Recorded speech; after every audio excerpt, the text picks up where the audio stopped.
Hello everyone, my name's Jim Kibler from Kibler's Longrifles, and today we're going to be doing a video on assembling our new Hawken rifle kit. Sorry about the noise in the background. We still have some machines that are making noise, but we'll just do the best we can. So first we'll just talk about the tools that we'll use during this assembly process. We don't need a great number. Many are pretty basic tools, so it doesn't require a huge investment. A few chisels are beneficial. This happens to be a 1/2-inch chisel and a 1/4-inch chisel. This is a skew chisel that's sharpened on both sides, sharpened basically like a knife. So an X-Acto knife would work fine too. And let me point out that you won't necessarily need all these tools. These are just some of the tools I frequently use. So I wouldn't go crazy buying tools. A mill file. This is an 8-inch mill file. And a mill file means that teeth are only cut in one direction. So the teeth don't cross each other along the length of the file. This is a 1/2 round file. This is a flat file, about maybe 90 thousandths thick approximately. A flat needle file would replace this as well. And then this is a round file. I'm just using it basically as a punch. So you'll see what I use it for. Round file I just use as a punch, so you could just use a little piece of steel as well. Or an actual punch would be fine. And several screwdrivers. Here's the first one a slightly different size. And a final screwdriver. And if you note here, I've filed the tip of this screwdriver a little bit to fit some screws that we need to install. So it's always good to have a good fitting screwdriver, and there's nothing wrong with filing the end of your screwdriver to fit your screws. And a little brass hammer with a nylon tip is very handy. And just a pair of vice grips. Nothing special there. And finally, a block of wood with some sandpaper. A sanding block. Pretty basic stuff. Has about 100 grit on it. On this toothbrush, it just has some Prussian blue on it. Just a very, very little amount of Prussian blue. Going to be used as a transfer color. And those are basically the tools that we'll use in the assembly process. And laid out are all the different parts that we'll use to assemble our Hawken rifle. So there's definitely some options as far as order of assembly. It comes down often just to preference. I'll just kind of go with the order I like to use. And I might bring up why you might want to do one thing before the other. To start with, we're going to install the standing breech, which is this item here. We could have also installed the butt plate, but we'll just go ahead and work on installing the standing breech in the stock. So the first thing to do is just to make sure there's no fuzz or debris in the inlet. Just a small 1/4-inch chisel works well for this step, where you can just scrape any chips or any fuzz out of the inlet, because it won't go fully into place if there is chips. Sometimes the tools cut very clean in a piece of wood, and then sometimes they cut less clean. Okay, that looks pretty good. A nylon brush works well sometimes too.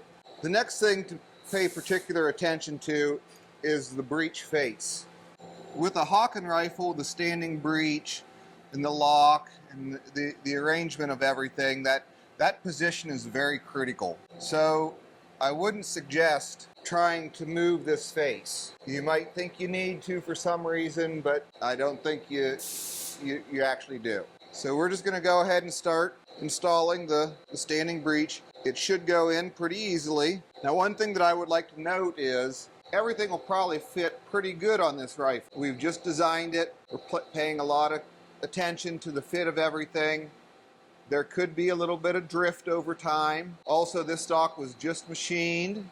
As wood sits around for some time, it can move around, especially changes in environment. So there may end up being a little fitting that you need. So if you see that I'm not having to do any fitting, but you are, that doesn't mean that there's a problem. Just keep that in mind. So we're going to go ahead and just see how this fits. I got it started, so I'm going to tap back and down at the same time. You can see the fit is quite good.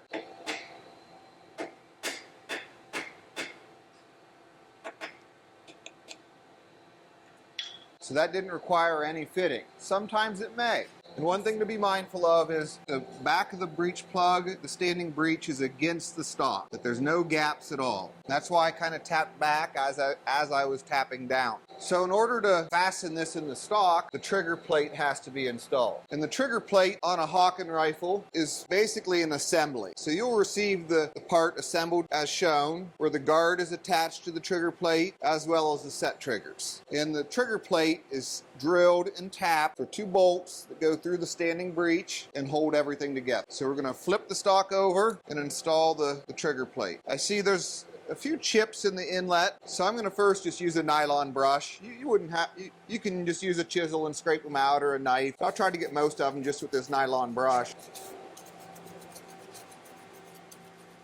There we go. If you want to remove the standing breech, the best way, especially if it's a little bit of a tight fit, is to insert this through the tang bolt hole, and it can catch. It'll catch on the standing breech. Once it catches, you can then just tap it. And if you tap it, you can see it'll start forcing the back end of the standing breech out. It's the best way to remove the standing breech. So yeah, if you want to take the standing breech out, you will have to at various times during the build process. It's just a good way to take it out, because it can be very difficult otherwise. Since it fits, we don't have to take it out, and we're going to go ahead and put in the trigger plate. It's best to put the front of the trigger plate in first and then work back. We've got the front started. We're going to tap it.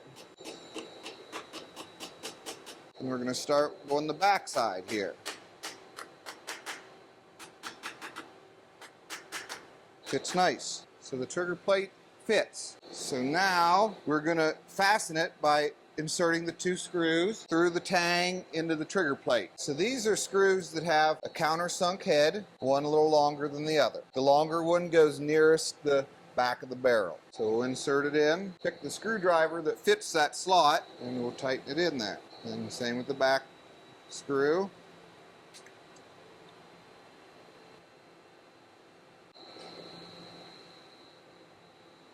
I like to tap it a little bit. Make sure it's all down, and then give it another little snug. Got a little more of a turn out of that. So now we have the standing breech installed, as well as the triggers, trigger plate, and trigger guard. Now, as I mentioned, we could have went ahead and installed the butt plate first. It's not a bad idea, as the toe is a little fragile, but if you think you might damage the toe, you could have installed the butt plate first, but it's certainly optional. You know, we have some choices. We could go ahead and put the nose cap on. We could put the butt plate on. Let's just go ahead and put the nose cap on. So here's the nose cap, and it's all machined, so it's made to very close tolerances. I'm going to take a file first and just clean up any kind of fuzz on the inletting. You can see a little bit right there, so we're just going to remove that a little bit, make sure there's no machining fuzz.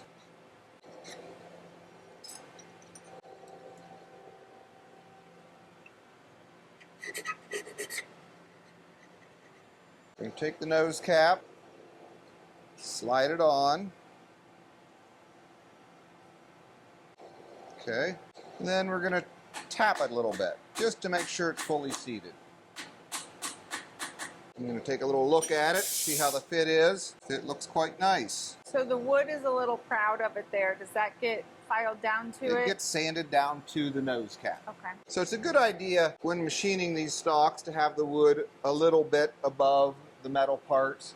That way you can sand the wood down to a perfect fit. And sometimes when the wood is being machined, it may vary a little bit, it may tear a little bit, so having a little bit of wood is a good thing. The nose cap is held to the stock with a screw, so you can see the hole in the bottom of the barrel channel, and the nose cap is drilled and tapped to accept a screw. You'll probably notice, if you're careful, that the tapped hole in the nose cap is offset a tiny bit from the hole in the stock, and that is so as the screw is tightened, it draws the nose cap back onto the stock tighter. So if you see a little offset, don't be concerned. And as it was tightened, no gaps were exposed. Now also note that tighten this up till it's snug. You don't want to wrench on it as hard as you can, or you could very easily crack your stock. So just tighten it up, but don't get crazy with it. So now I'm making sure that the nose cap fits the barrel channel well, the edges. But just to make sure,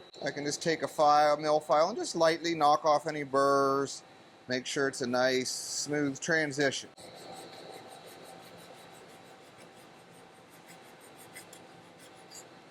So now what we'll do is we'll install the barrel. This particular kit has a hooked breech. You can kind of see what we refer to as the hook up in this area. And that, along with the standing breech, allows the barrel to be removed very easily. So we're going to go ahead and install it. You should find that the breech plug, the hook, fits the standing breech without any further work. This can be a very time-consuming task when dealing with castings or parts manufactured in different ways, but we machine these to very high tolerances, so the fit is basically flawless. So we're going to slip it in. As you slip it in, it's good to kind of push it up. So as you drop it down, will go in the stock. So take a look, you can see it tightened up very nicely at the breech, no gaps, a nice smooth transition, and the barrel fits the nose cap. It doesn't hurt to sometimes give the nose cap a little tap to get it down fully seated. So that was a very good fit. In the case that, let's say it was too tight, you could use your mill file to slide along the barrel channel to open up the fit a little bit. Now I got a little ahead of myself here. I was going to start working on the keys, but I forgot to put the underlug in the bottom of the barrel. So we're going to go ahead and pull the barrel out, and then we'll put the underlugs in the bottom of the barrel. So I'm going to tip it up, remove the barrel, stock out of the vise, and we'll put the underlugs in the barrel. As you can see, the barrel is dovetailed for the underlugs, so that's not anything that the assembler will have to worry about. In addition, you can see the under rib is installed on the barrel, and the ramrod pipes are soldered to the under rib. I'm going to grab the underlugs. They're marked H1 and H2. H1 goes nearest the breech, nearest the back of the barrel. H2 goes nearest the muzzle. So I take H1 first, and if you look carefully, you'll see that one side has a lead. That is a little taper to allow it to start in the dovetail. You have to look a little carefully, but this bottom side is tapered a tiny bit to allow it to feed into the dovetail. And it's one of those details that we put on the parts because it makes a huge difference in assembly. So we'll insert that. You can see how it starts with just finger pressure, where it went in about maybe 80 thousandths or so with just finger pressure. If you tried to insert it the other way, it wouldn't start. It's like it just won't go. You think it's too big. That little lead lets it start. And then we're going to tap this in with our nylon. Just going to hit on the base, try to tap it in evenly as best we can. And tap it until it's centered, which that's all that's required.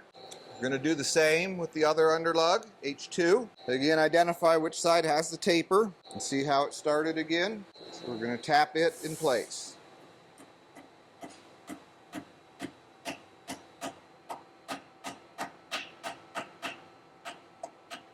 Okay, our underlugs are now installed.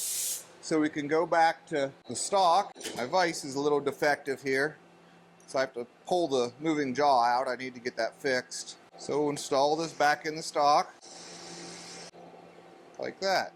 So we're going to work on the keys, and what the keys are is a piece of metal that goes through those underlugs, and it holds the barrel to the stock. And we'll go ahead and put in the key inlays, or the escutcheons, first, and then we'll fit the keys. So I'm going to take a brush and clean out any machining fuzz. And now I'm going to get the keys. Now this might be hard to show on video. Each key inlay has a marking on the edge to denote where it goes in the stock. That little mark right there is the number 1. 2 marks, 1, 2, number 2. 3 marks, 1, 2, 3. So you'll have to pay attention to that. If you don't have very good eyes, use magnification. I'd highly recommend it. You'll find these details in the instructions, so you don't have to remember this. But number 1 is the rear inlay nearest the breech. Number 2 is the rear inlay nearest the breech on the cheek side. So number 1 was lock side. Number 3 is the front inlay lock side. Number 4 is front inlay cheek piece side. Take number 1, the dot goes up towards the barrel. Put it in the inlet. There we go. We'll give it a little tap. It fit very well. Since I'm on this side, this is number 3, I'm just going to go ahead and grab number 3. And again, the 3 dots go up. Now we need to hold these inlays to the stock. So we have included screws, these little guys right here. So I'll grab one of those. And this is where I took one of our standard screwdrivers and filed it to match the slot a little better. So I'm going to insert that screw in the screwdriver. Holes are pre-drilled in the stock at the appropriate angle, and I'm going to twist it in. Now one thing, it's nice if the screw slots line up parallel to the barrel. I don't get fanatical about that on most areas of a gun, but on these inlays it certainly makes a difference in how they look. So I would recommend trying to clock the screws such that the slot is parallel to the barrel. You might find that one screw that just doesn't want to line up, then you can try it in a different hole, and maybe we'll supply an extra screw or two that might help that process. And since this screwdriver fits the slot well, I don't have to worry about it jumping out. Okay, so I'm a little short right now. It just started to get tight, but usually these screws you can kind of give them a little extra. It allowed me to get to that aligned position. Go ahead and do this other inlay here. Okay, we'll stop there. So that screw there kind of tightened up, and I could probably force it to go another little less than a quarter of a turn. I'd rather not. So I'm going to try a different screw to see if I can get it to line up.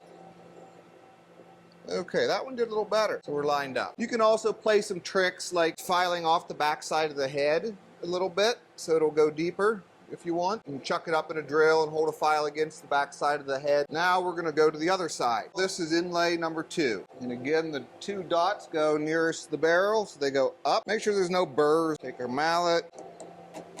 Notice the very nice fit, didn't have to force it in, no gaps. Hopefully it's obvious the care that we take with our products, all the quality of a high-end custom gun in a kit. And there really aren't any other manufacturers that take the pains and go to the extent we do to make such a high-quality product. We're going to take the screws again and twist them in, and hopefully the slots end up parallel to the barrel.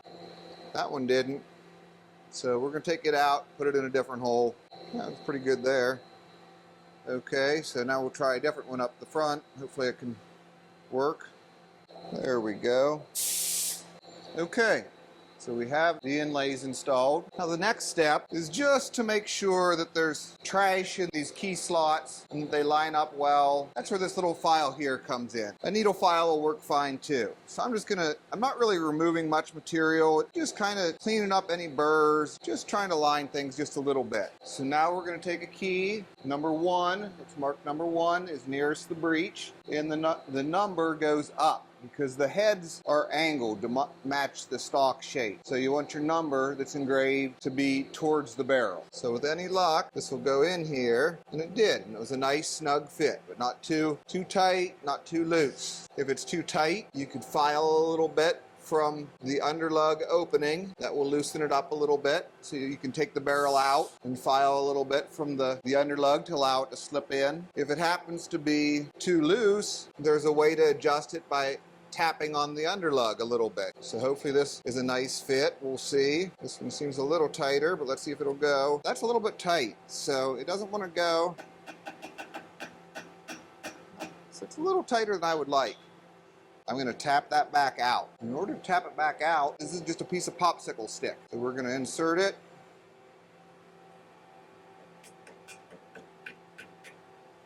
We're going to tap it out.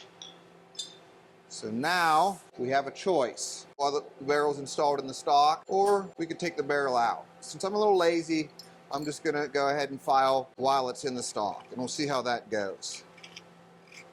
So I'm filing the bottom edge a little bit, and hopefully catching that underlug. Then I'm going to file the top a little bit too. See, it's cutting wood a little bit, which is good.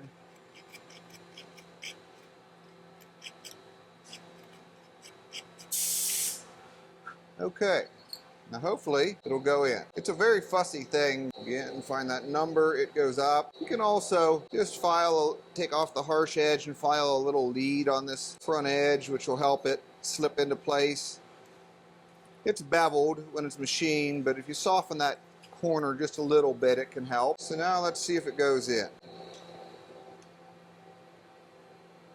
Still seems a little tight. Give it a little tap, see what happens. I'm going to squeeze it a little bit right here in the vise, and then I'm going to give it a little tap and see if it goes in.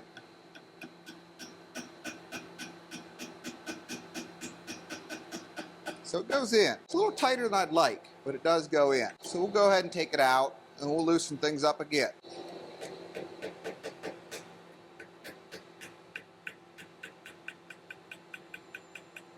Okay, so we're going to do a little more filing on it.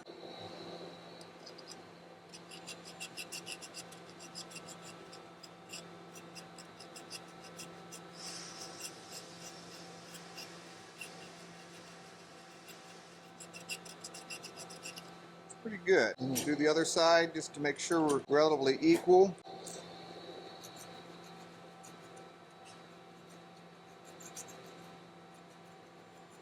There we go. Now it went in with my finger, my thumb, but it's still snug. That's good to go. Now, the question was asked about captured keys, what that means. So I'll explain a little bit. In order to fully explain, we'll have to take the barrel out, which is okay. So I'm going to again use these to knock the keys out. A little popsicle stick, a little tight here. There we go. Pull the barrel out. So if you look at these keys, they have a slot. So when we insert them through the stock, you can see that slot. If you look closely here, there's a little pinhole. So if we insert a pin through here, it extends through the slot and into the wood below. It'll allow the key to come out so far, but not all the way. And that's what's referred to as a captured key. We have a piece of pin stock right here. Now we would cut this off to the length that we need. And the key is you really don't want to install the pins until the last step, till you have everything sanded, because you oftentimes want to disassemble this, but it kind of holds the key in place. So the very last step, when the gun is finished, you can install the pins. Now, the way we've done it, we've machined a little bit of relief here. There's a chance you could leave your pins a little bit long and still leave enough sticking out that you could grab them with a pair of sharp needle nose pliers. But this should go in that hole.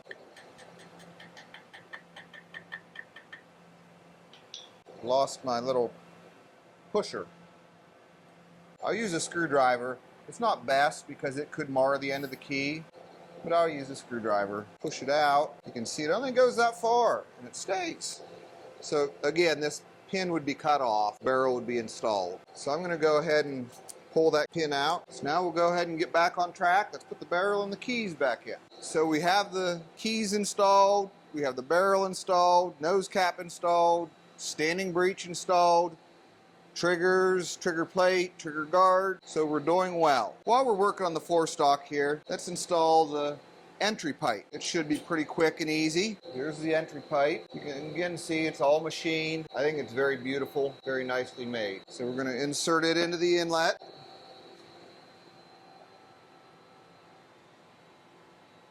We're going to tap it in place.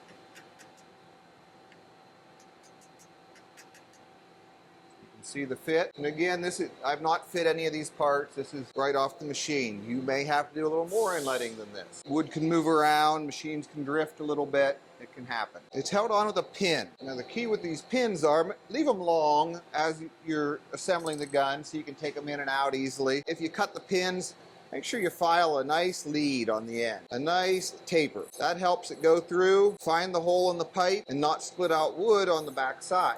A nice lead is a good thing.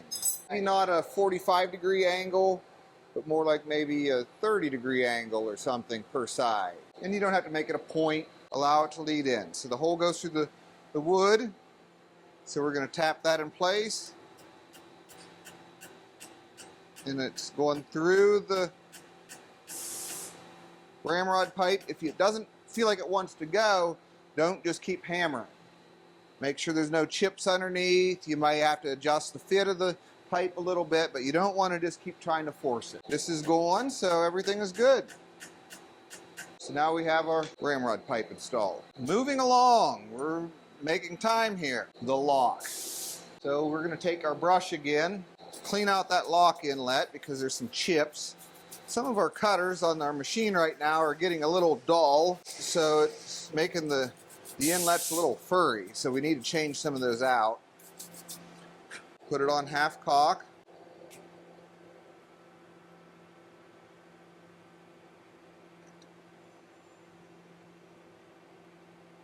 And it just went right in beautifully. So you install it at half cock? Yeah, otherwise it wants to catch on the nipple. Okay. The hammer wants to catch on the nipple. So that's beautiful. The lock is in place. Turn it over. So our lock bolt escutcheon or washer goes in next. And again, it's a nice fit, not too tight, not loose. We'll insert it. After tightening the lock bolt, I always like to come back to the lock and just make sure it's in place. Since we're rolling along so well, let's go ahead and do the sights. One thing that's good to do is to check the fit.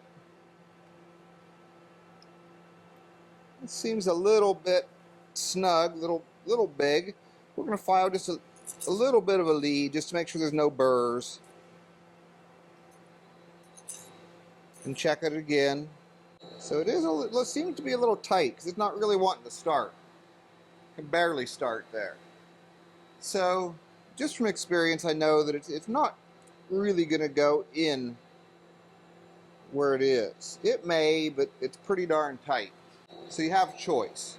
You could take a 3-cornered file, which I don't have one out, and open up the sight dovetail a little bit with a safe edge. That means teeth ground off the one side of the file so it doesn't cut down, just cuts over.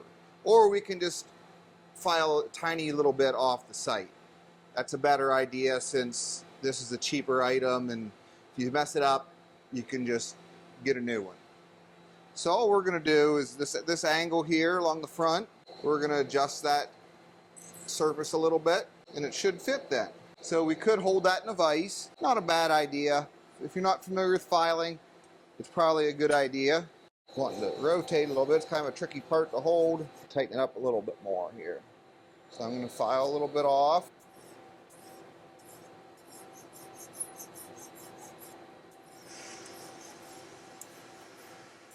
Okay, now I'm going to take a little bit of that burr off corner, and we're going to give it a try to see if it goes in the... Okay, so it started pretty nice there. So now we can keep on tapping it in.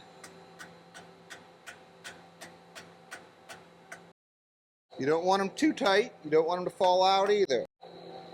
I'd say that's about perfect. Now we're going to go to the front sight. The front sight goes with the highest end towards the back of the barrel. And again, I'm going to file just a little bit of a lead just to help this go in. It's just a tiniest little bit, not much. Okay, so it started, which is very nice. Now I'm going to tap it the rest of the way in.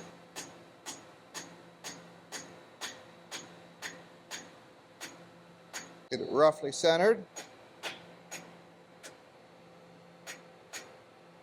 Okay, so the big thing that's left is the butt plate. It's not a bad idea to do it first, but it's a little more tedious, so just to gain some speed, I left it to last. So we're going to hold this stock in the vise. Make sure your vise will clamp it up good. Now we have the stock exposed so we can fit the butt plate. Okay, the stock is firmly clamped in the vise. My vise kind of has leather jaws and will grip a stock pretty well, so you might want to be a little more careful with how you clamp up. The butt plate is a casting. We've straightened these castings, and in this case you can see how the inside edges are shiny. So they've been cleaned up a little bit. By cleaning up this inside edge and then lightly cleaning up these sides, sometimes the investment castings have a little bit of a radius on the corners. So that sharpens it up, crisps it up, makes the inlet look a little tighter. So if you have a radius meeting the wood, it can look like a gap. We'll take our inletting color, because I know since this is a casting, so we're going to put some inletting color on the front. Now you don't need a lot, and there's different materials that can be used as inletting color. In this case it's Prussian blue. You can use soot from a candle. You can use lipstick on a brush. You can take bone black and mix it with a tiny bit of oil. lamp black with a tiny bit of oil. But in all cases, it's best to have just a very thin film of color. We're going to place it on the stock, and we're going to give it a little tap. Also, we're going to look at it just to see what it seems like. Doesn't seem too bad. Okay, so now we look and try to see where it's hitting. So I see a spot, some spots in here, and a little spot right there. So we're going to take those spots off. I'm going to use this half-round file. Don't use something too coarse or it'll take wood off too fast and it can chip it on the wood on the back side. Something relatively fine is best. And it's also best to put a little more pressure on the side that you're trying to fit and not like cut this side as you're moving out, or else it can blow the wood out. So I'm going to knock those areas that are hitting off. I see a little bit up here.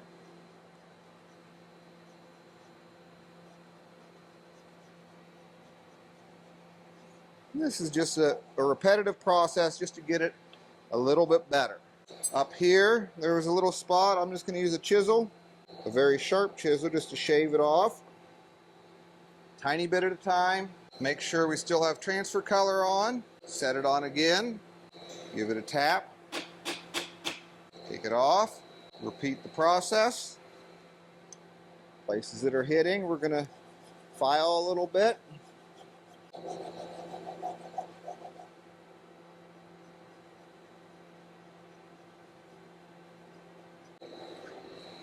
Okay. Up here a little bit, it's just hitting on the one side. So we're going to trim it a little bit. We're going to try again. It'll probably be good. Tap it again.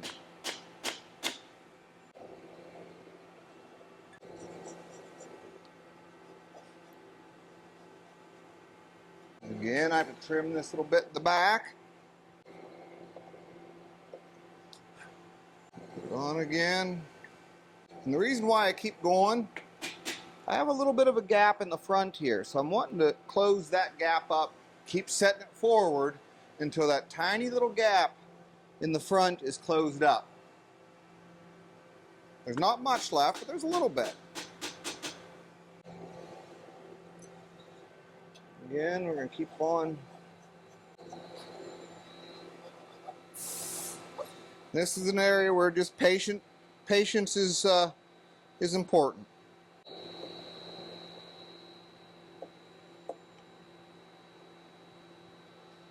And repeat again.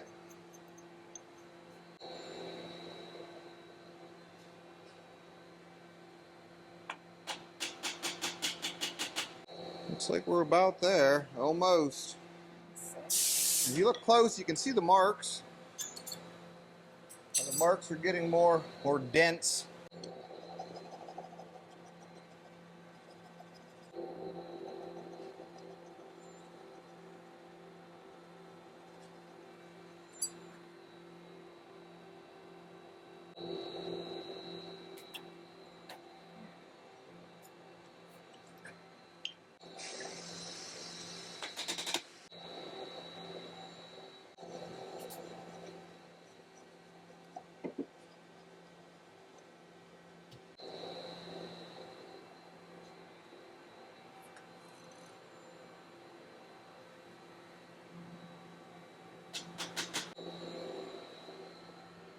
Okay, the fit up front seems pretty good.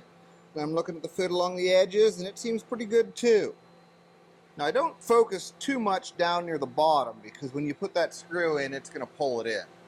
But I'm looking more up around the top. The pilot hole in the wood is further towards the front of the hole. That's intentional. So when you put the screw in, it'll tend to push the butt plate forward. So if you see it offset, don't think that there's anything wrong. That's how it's supposed to be. We have a pretty good fit here, so we're going to screw it on the stock. Here's a screw. Now if you notice, the butt plate has counter not just countersunk holes, but it has counterbored holes. So there's a little bit of a parallel section so that the screw head will nestle down in. In this case, this screw fits it pretty good, but sometimes screws will vary in size and they won't fit in. If it doesn't fit in, chuck it up in a drill, hold a file against the edge until it fits very nicely down in your counterboard. Okay. Step 2, we're going to install this screw. A little bit of wax. In this case, it's beeswax. You can use candle wax, you could use soap, probably a lot of different types of wax. But put a little bit on the thread. It'll allow that screw to be driven into the wood much more easily. Find a screwdriver that'll fit.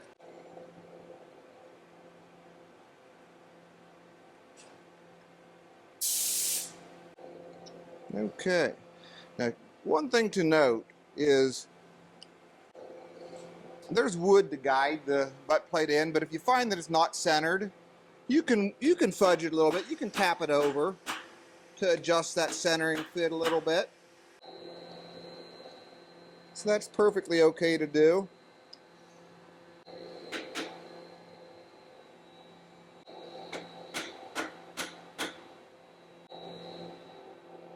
Looks good. Okay, now we're going to install the lower screw. And again, we're going to check it to make sure it fits down in the counterbore, which this one doesn't want to. So I'm going to, again, take the drill, hold a file against it, wobbling around, try to chuck it up again so it doesn't wobble so bad. Still wobbling. That's one problem with commercial screws is they can be kind of not the greatest quality. That's a wobbler there. Hopefully it works. We'll go in here, let's see, make sure it fits. A little burr on the thing.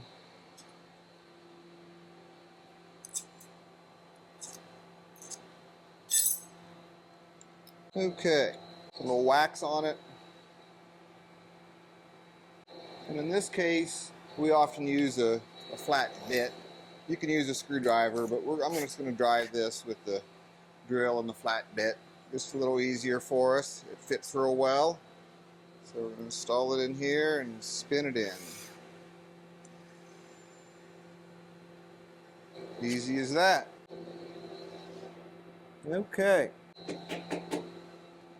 Looks like the fit's pretty good. So now what we'll do is we'll level off the wood and the metal. So we'll take a mill file. Make sure the wood and the metal are on the same plane. So if the wood is a little higher, you file that down. If the metal's a little higher, file that down. File them together.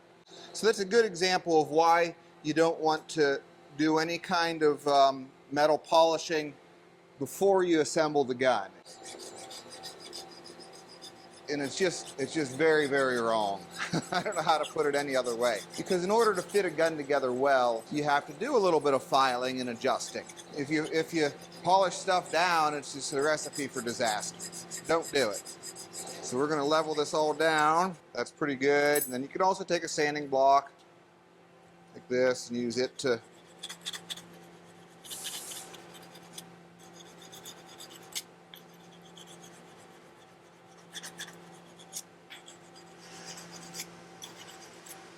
sand it all down too.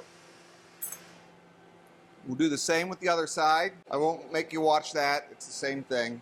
And then the final step in the assembly is to install the toe plate. It's machined in 2 steps basically. So there's a little bit of an area here where the machining meets up.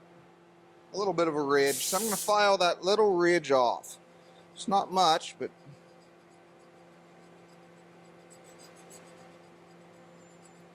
there we go. Looks good.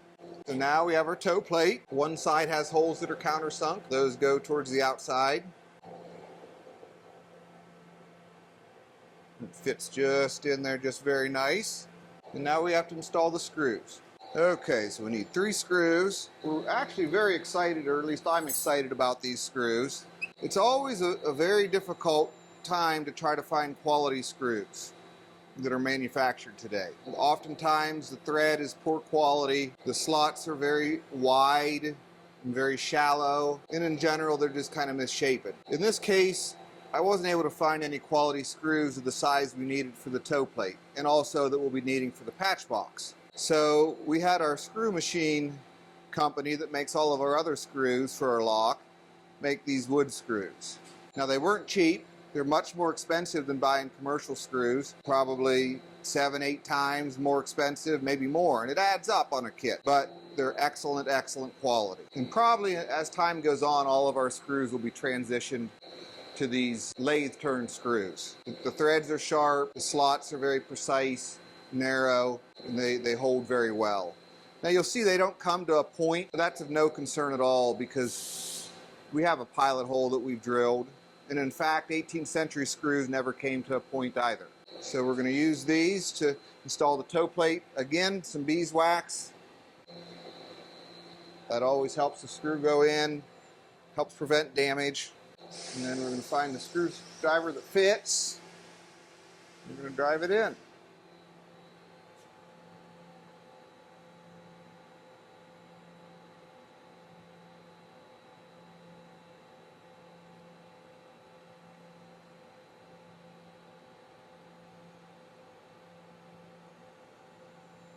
Go.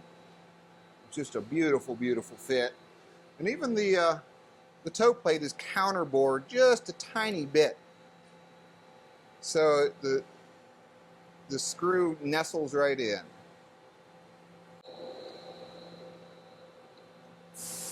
Well, that one didn't stop there, but oh well. I could change it out, but oftentimes the screws don't line up on originals. On those inlays, it makes a difference. But down here, I don't get quite so bent out of shape about it. But if you wanted to, you could make adjustments so it would line up right. There we go. Now, one more thing. You'll notice the butt plate extends a little bit past the toe plate. You can file it perfectly flush, but then there's a little bit of a concern with that. If the stock should get a little bit damper, expand, then your butt plate will be short of the toe plate, which looks a little weird. So I prefer to have it stick past the toe plate a little bit. So we're going to file it back a little bit, not 100% to the toe plate, but a little bit.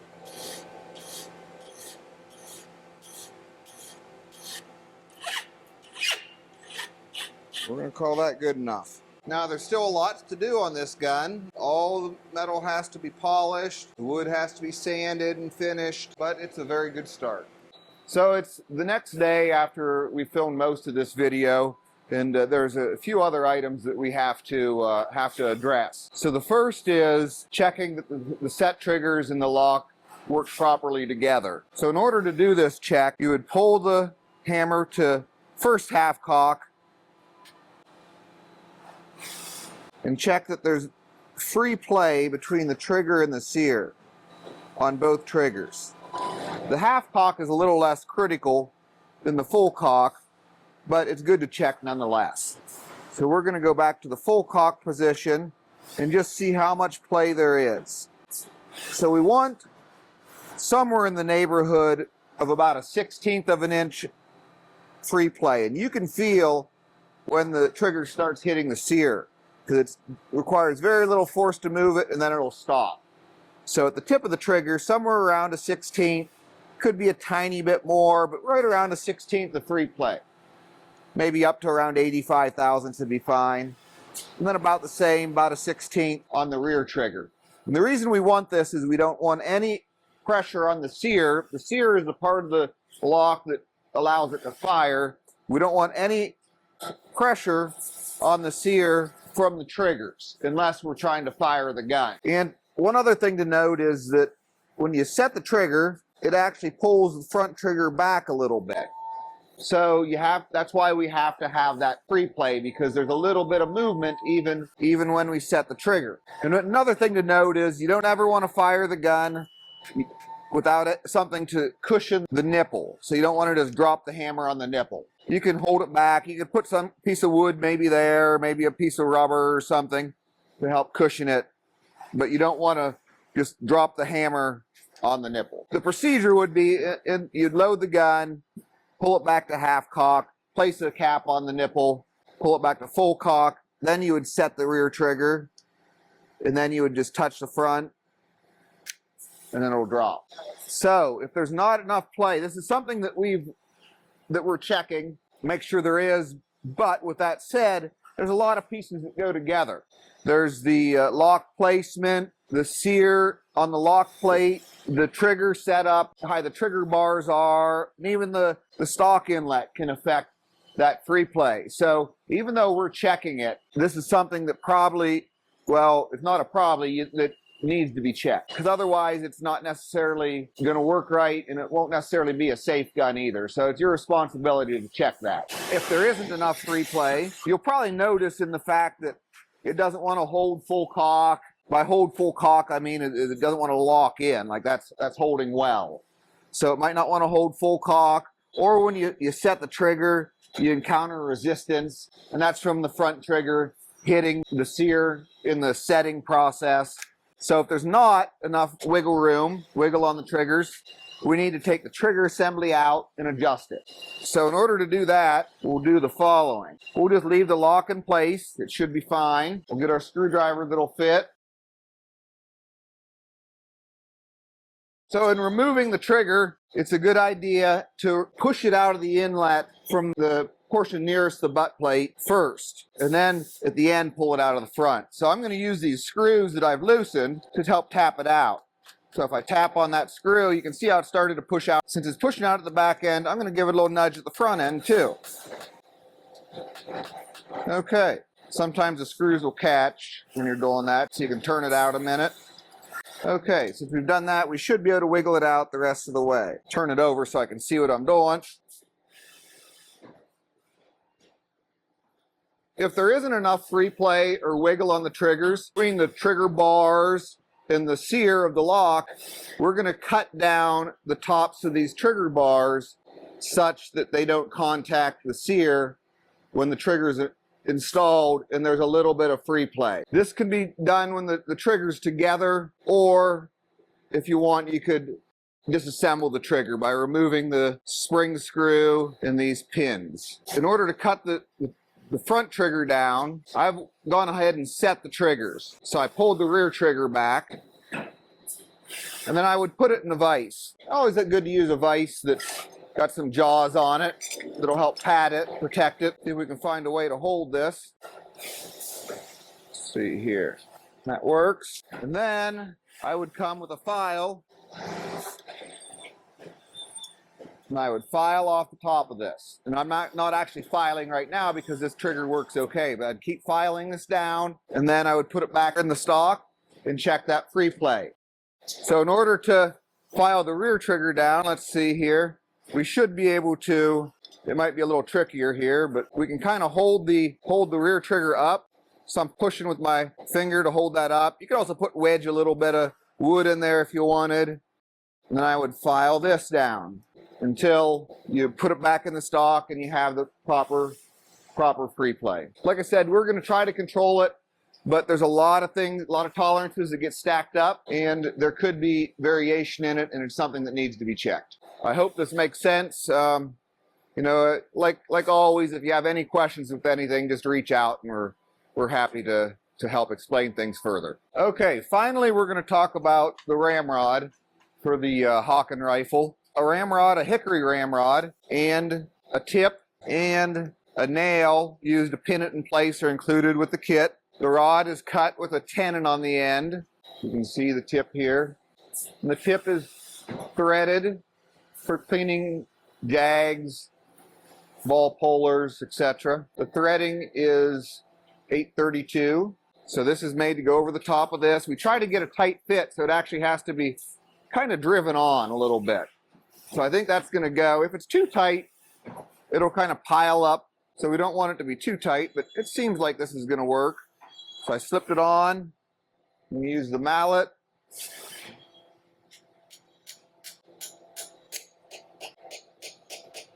I want to drive it on so there's no gap at the back. Where the wood meets the metal, it's a real nice tight fit. So now we're going to cross pin it to hold the tip on. And we're going to use this finish nail. It's just soft iron, so it works better than our included pin stock because our pin stock is springy and hard to use as a rivet. And the size of this finish nail is a little bigger than a 1/16 of an inch. I believe it's about 70 thousandths. So there's two options.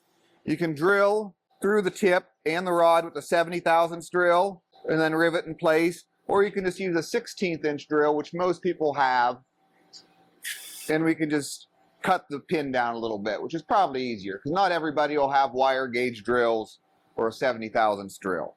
So we're going to go ahead and drill this with a 1/16 inch drill bit. That must be it. Okay. Hopefully it's sharp enough. Yeah, it looks like it. Now I'm just going to drill towards the back.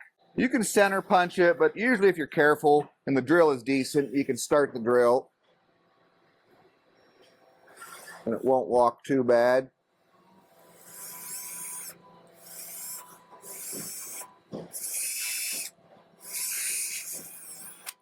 Okay, so we drilled a cross hole, which worked pretty well. Now we're going to take a bigger drill. Usually you can just spin this in your finger to countersink that just a little bit. Not much, it's a very, very small countersink. Just enough to retain this cross pin. We're going to do the same on this other side. That'll work. If we drilled it with a 70 thousandths drill, you could just slip this through. But since most won't have that, another little step, you can just take a pair of side cutters. These are a little fancy, but you don't have to use these. Clip off the head. Chuck this up in the drill. So maybe a 1/2 inch, a little more sticks out, something like that. And then we're just gonna spin it and we're gonna file it. So we're just using a mill file. So we're gonna taper it just a little bit and cut this diameter down to about a 1/16 of an inch.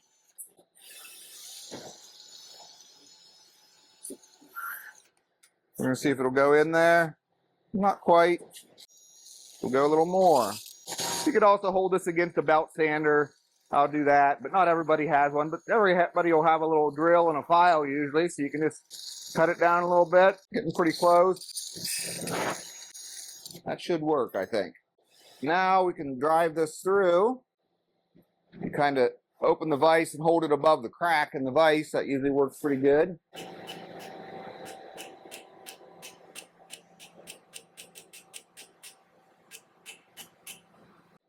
Okay, not quite. I'm having a little trouble here where it's not wanting to go. So a little trick is, so I probably didn't file it down quite enough, but I'm going to cut it a little shorter. So if you cut it shorter, it's not going to be as prone to bend when you tap it. So I'm going to cut it off. We're going to see if we can drive it in the rest of the way. Hopefully we can. Oh yeah, look at that. Okay. You see we have it all the way across. So we're going to shorten these ends a little bit. Side cutters work well. A little more flush cut would work better, but these will work. I'm going to file this down a little bit. There's too much sticking out. You know, you only want maybe about 20 or 30 thousandths sticking out. So I'm just going to put this here.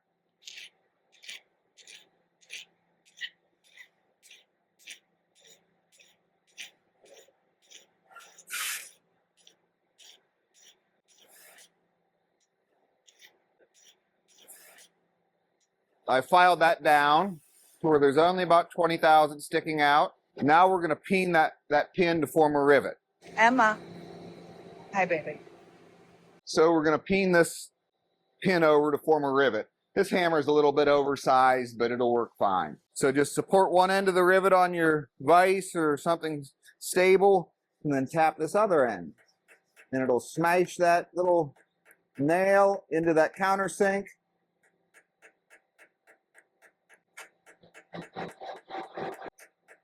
And form a nice rivet.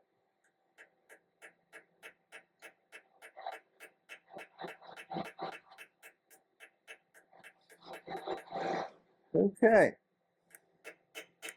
So smash it out. There'll be some sticking above the surface. Then we're going to file it off flush. So we've countersunk this, and peening it forces it in that countersink. So it forms a head on it and retains the pin, so the pin doesn't come out. So we've got the pin flushed off. You'll see that the ramrod's a little bigger than the tip. So the way these ramrods are designed is they're designed slightly oversized and they have to be fit. So we're going to decrease the diameter of this ramrod, and often the area where that enters the stock ends up tapering a little bit to a smaller diameter, just for so it won't, for easy insertion and removal, and it's what the originals were as well. Some people get weirded out by the idea of a tapered ramrod, but it's the right thing to do. There's many methods to decrease this diameter, and we're just going to maybe talk about several of them. So the first thing I'm going to do is I'm going to file this wood flush with the tip using a mill file, so it's not too aggressive, and we're going to go over the wood and the tip at the same time.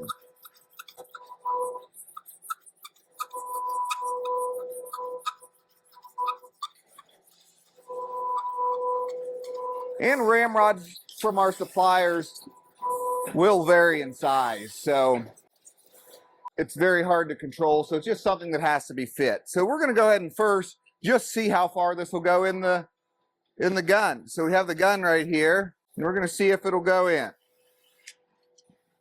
So it just goes down just a little bit, so very little. So that tells us that there is definitely material that we have to remove. There's different ways to accomplish that, and I'll show a few. The first would be to use a very fine rasp, or even a file that's a little coarser than a mill file. You could use just this mill file that I showed you, but it might take a little longer. We're going to just very lightly use this fine rasp to take it down a little bit. Start bringing that diameter down. I just have the vice jaw open a little bit so I can spin it. You can see it's a pretty controllable operation. I've heard of some people taking forever to fit the ramrod to the stock, and they get freaked out that it doesn't fit, but it's really not as big of a deal as you might think it is. It's just part of learning to build a gun. So we're going to slowly bring this down a little bit.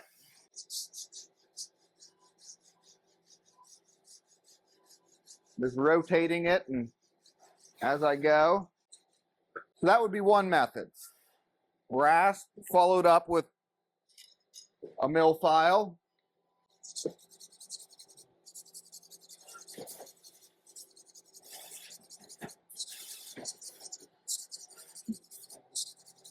I don't know if I went far enough or not, but that's okay.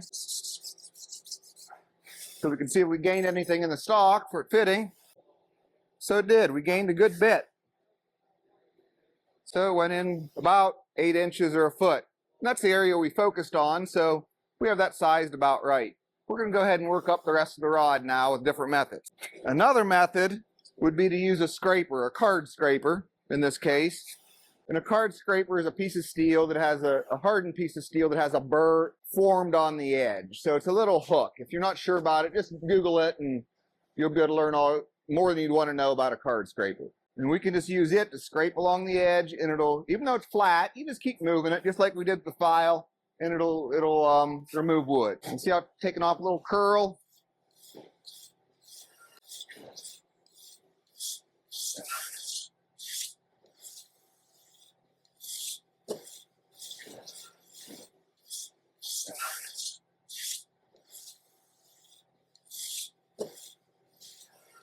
So if a ramrod isn't perfectly straight, no issue at all. Now you don't want something that's bent like a potato chip, but if it is bent, you can typically just bend it hard the other way and it'll usually straighten it out. If it breaks, then your ramrod wasn't any good anyway. So don't get too bent out of shape if the ramrod is bent. If it doesn't want to straighten out, being problematic, has a tight kink or something, we can always replace it. We stand behind our products and we'll happily replace it. Bad grain is the long grain direction doesn't run parallel to the rod. So the long grain would be at an angle, and you can usually see that, and we inspect for that, try to sort those out. Sometimes it might slip through. If the grain runs from one side to the other in a short distance. Now, if it runs out in maybe 8 or 10 inches, it's not too big of a deal, and we'll probably pass that. But if it's only in like 5 inches that the grain runs out, that's another story. And that means the grain going from one side to the other. So we're going to keep on scraping this.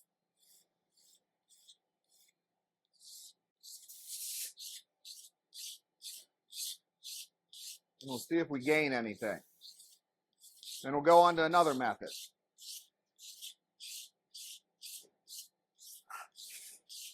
We'll just try this and see what happens. I'm not sure if I went far enough, but the way you know is when you fit it. So it started to go. It's going, but it's still tight up in here. Where we were scraping, it needs to have a little more taken off. So we're just going to scrape this a little more. And then we're going to go on to the final method.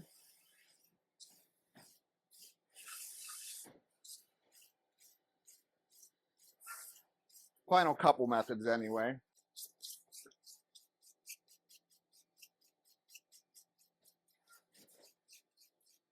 We'll try that, see if we gained anything. Well, I think we've gained a little bit. We've still got a little ways to go. So the next method we're going to show is just to use sandpaper. You can just use a block of wood with relatively coarse paper, maybe 100 grit or something on it. And again, we can just come along here and sand it down.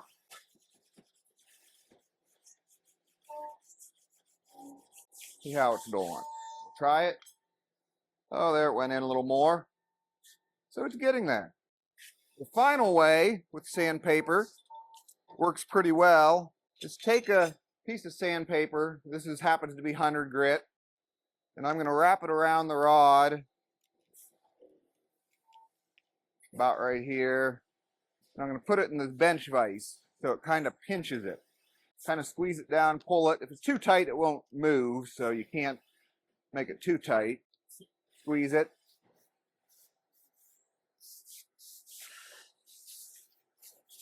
See, it's cutting pretty darn good.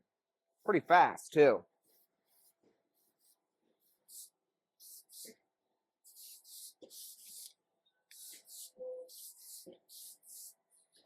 Okay, we're going to try that because it's making some dust. So we'll try that and see how we're doing. So a lot further. It'll bottom out at about the back of the barrel. So it's right about there is where the hole will bottom out. So there's still a couple inches. So if we put this in, we can see we probably have couple inches more to go for a fit.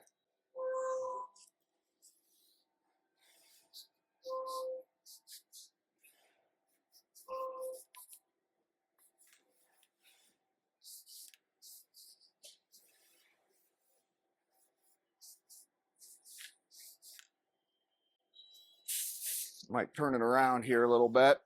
There we go.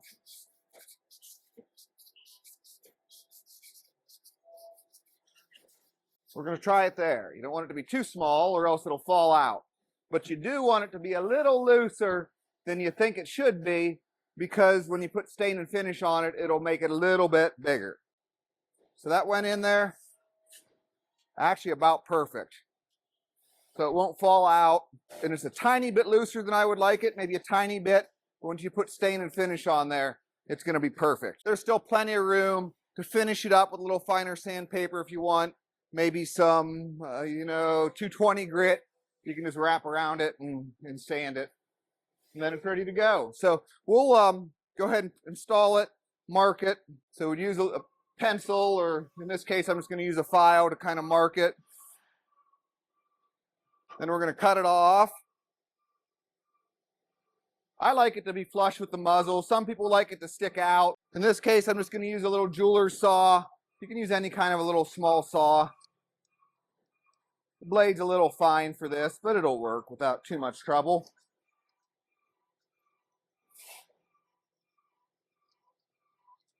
And then I'm going to use a sanding block to clean that up. And I'm going to bevel it.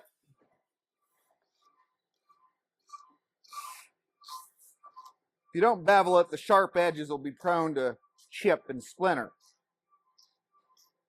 And my preference is to cut a little hollow in the end so it sits on the ball just a little better. It's completely optional, but I'm going to go ahead and do it. Let me find a gouge and I'll show you how I do that.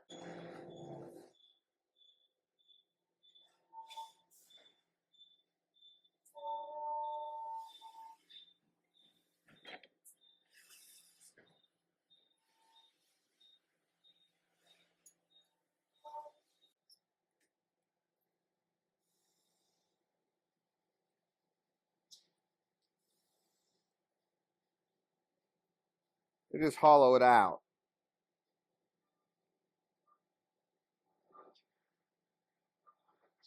You can turn it to, whoops, I hit the gouge on my vise, which is not good. So that's the idea of it. Or I kind of like to just go like this and spin it a little bit. Even if it looks dangerous, it's not. Okay, I think that's good enough. So there's a little depression in the end. You take out the sharp edge, and that'll be fine. Put it in the gun, and we're good to go. So this will cover everything for the basic gun assembly. Next time we'll talk about polishing the metal parts, finishing the wood, etc. You'll also be able to find that information on other videos that we have in our library as well. So, okay.